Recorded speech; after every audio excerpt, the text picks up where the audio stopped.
Okay, we are on the nail at 12 o'clock and I'm going to start right away with Cumin Lamb. It is a very popular northern Chinese dish, and I don't know whether you know this, but northern and southern Chinese people cannot eat each other's foods, and lamb is one of them because it has a very strong flavor. So when I was growing up in Hong Kong, I could not eat lamb or have dairy products. Anyway, this cumin lamb is so delicious. Cumin is a very peppery, has a very peppery flavor, and it comes from the parsley family, believe it or not.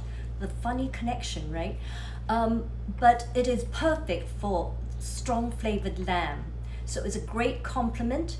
And I actually already made some stir-fried beans to go with it and some quinoa.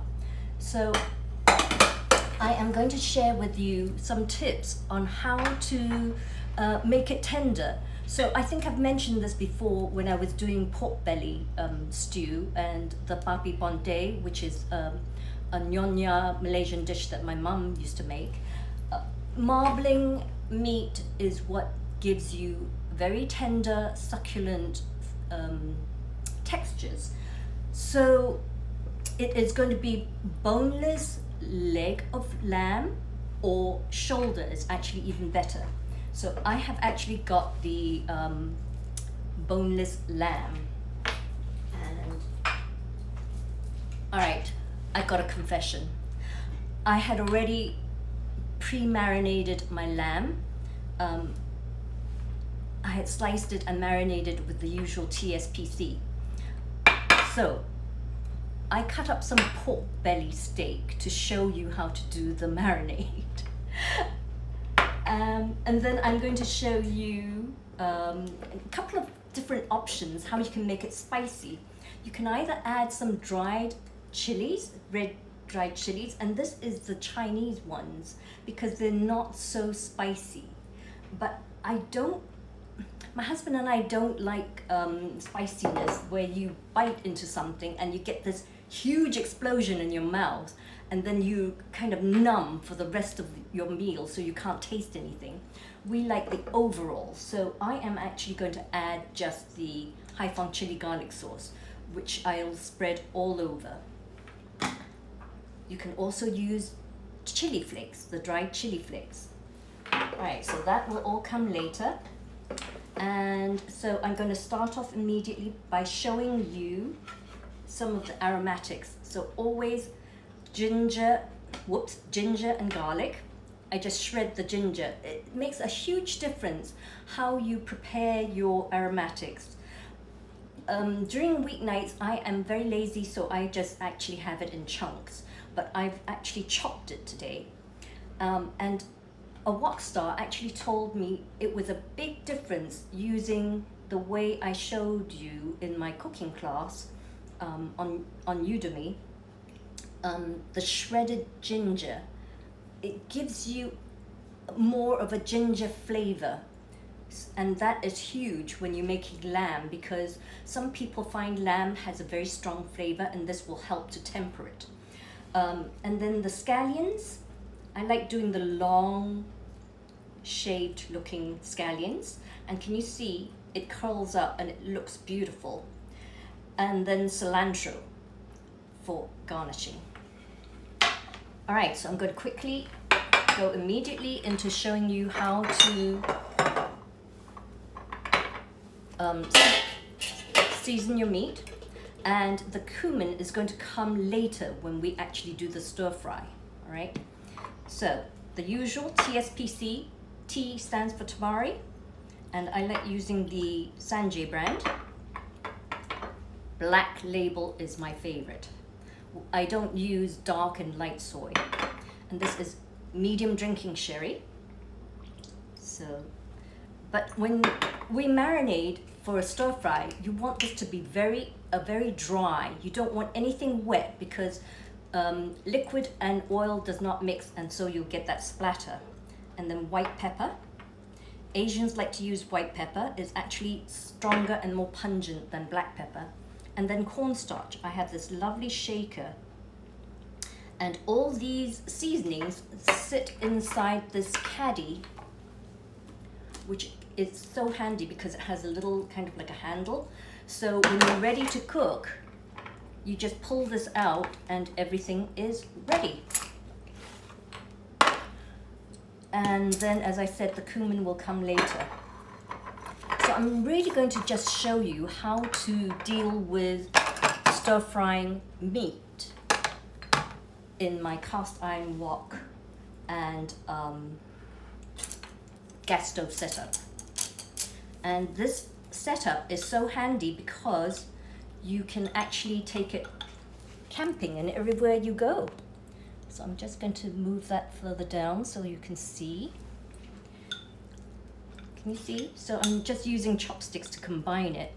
Don't use a fork because you'll create holes in your meat. So you just have to combine it. And I know lots of cookbooks tell you to marinate your meat. The longer you marinate it, the better it will be.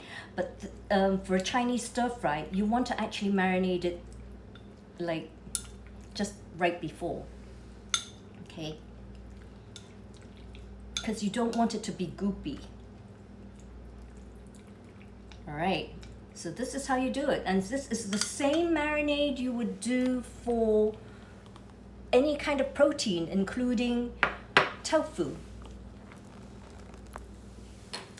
All right, so I've done the exact same thing for the lamb.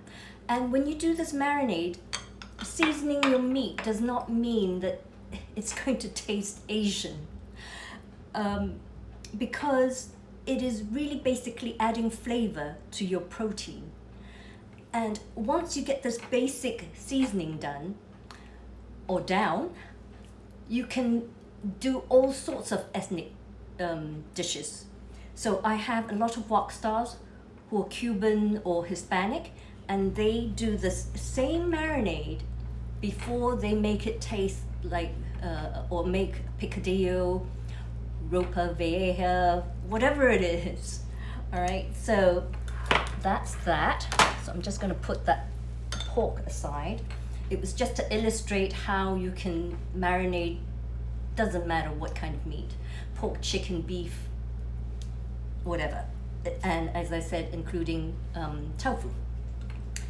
All right, so the first thing we want to do is to, I'm just going to show you how to start my gas stove.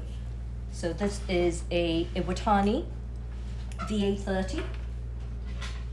It's actually the one that I sell as part of my Wokstar kit, and it is the best because it's portable. As you can see, I can move it around. I'm cooking on my countertop, but usually I have it set so that I have it on top of my gas, on top of my electric stove. So it's always out and practical. All right, so my butane is already in there, so all I need to do is start it up. Can you see? First thing, it already starts up. And I have to say this VA30 is quite intense, so I'm actually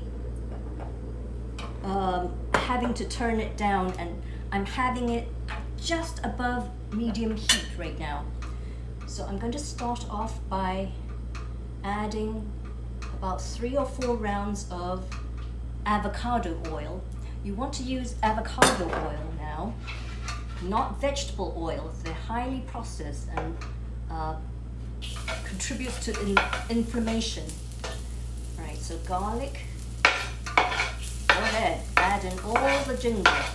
Can't go wrong with the ginger. Now, with meat, you want to add in 1 layer. So once you get the meat in there, you want to just spread it out. Can you see? You don't want to be moving it around because you want to create that nice outside crispy crust. If you keep moving it, it won't have time to create that. So just one layer, don't have it piling on top of each other. This is home cooking. This is not like restaurant cooking where you have like 40,000 BTU. This is a 12,000 BTU and it is plenty for home style cooking.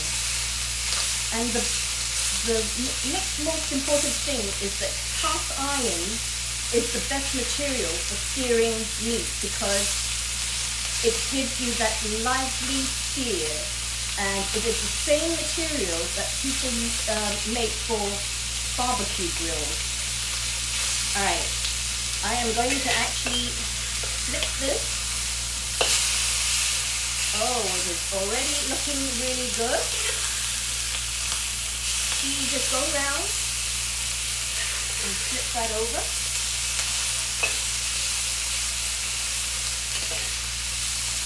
It's got a lovely brown sear, and this is what makes the meat very tender on the inside, is when you've got that crust. The other thing is cornstarch.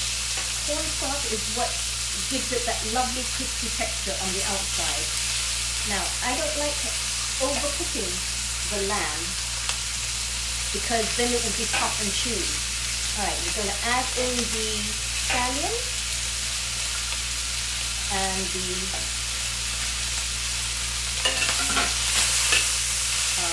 cilantro. I'm going to turn it up a little bit actually, and then adding in the cumin. You see, I put it into a spice jar so it's easy to maneuver, and I can smell the cumin already coming out. I'm going to switch it off for a minute. And this is the beauty of the gas stove. When you switch it off, the heat just kills it, and then you can control it better. And this Haiphong chili garlic sauce is very spicy. So, you know what, I always say this, you can always add, but you cannot take away. So start off with like half a tablespoon for this amount. And you see, I'll be able to, and that is the beauty of a wide surface area wok, because you see, it's so easy to turn this around, and it is already done. And I'm just going to have a look at the time. See, 12:12, less than 15 minutes, everybody. And I'm going to give this a little taste. I know they all do this on TV, right? And then you choke, but I'm just going to have a little piece just to tell you how it tastes. It is perfect. Sorry, I'm talking with my mouth full. Just going to show you. I've already made stir-fry yard-long green beans with shimeji mushrooms and red bell pepper for a little contrast color. And I've got quinoa. But you can add or eat whatever starchy carbs you like. And this is how I would add it. And there you have it. Alright everybody, I'm just going to have a little look at what you all have been saying in the comments, because I actually did try to put my glasses on and it was worse. I couldn't read anything. So, a magical way of preparing lamb. Yes, Brenda, I love lamb. No, you don't need to do it the day before, Susan. Designs by Sue. As I mentioned, you can just do it literally right before you stir fry. So don't worry about forgetting to marinate the day before. And listen, if there's any other questions or anything, direct message me, because I'm not able to see all of it. And if you're watching this on replay, please do. I'm very open to you asking questions and everything. Where do I get the lamb in Miami, Brenda? Is I got it from Costco. It was that huge boneless leg of lamb, but what I did was I cut from it, and I roasted the lamb one day, and then I made lamb curry yesterday. I cubed it into large cubes and made lamb curry, and then this. I've stir-fried this before, and I actually overdid it. I overcooked it. That's why I was so careful not to overcook it today. And that's the thing with stir-frying. There's just a little line between overcooking and undercooking, and then the middle where it's perfect. So the more you do this, the better you will be able to gauge. And the whole point about cooking is to taste as you go along. Don't be blindly following a recipe that says stir fry for 10 minutes, because it's different. It depends on how much you've got in there, what type of cut you've got. Some might need more stir frying than others.